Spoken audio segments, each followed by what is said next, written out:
Well, understandably, there's been a lot of talk about the debt ceiling negotiation and the battle going on here in Capitol Hill.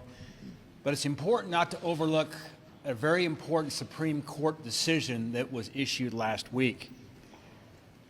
For far too long, the Democrats have relied on the courts and bureaucratic agencies to accomplish what they can't get done through the legislative process.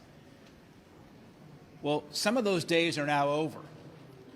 Last week's ruling on the waters of the U.S. is one more example of bringing some common sense back to our government to rein in much of the big government overreach we see from Washington, D.C.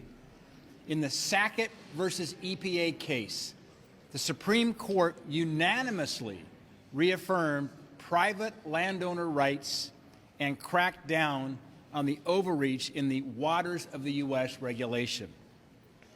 In Montana and in many states out west, we say that whiskey's for drinking, but water's for fighting.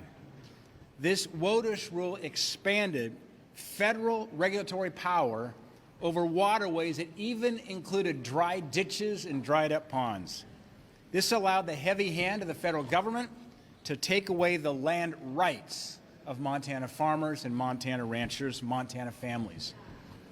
The Supreme Court decision rightfully put landowners back in charge. This is a big win.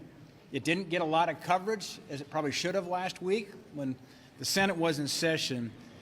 But many of you may have enjoyed a nice lunch today.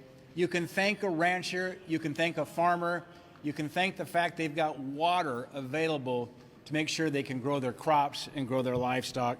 Our nation no longer has to worry with these out-of-touch bureaucrats that probably can't find Montana on a map making decisions about Montanans' land for them.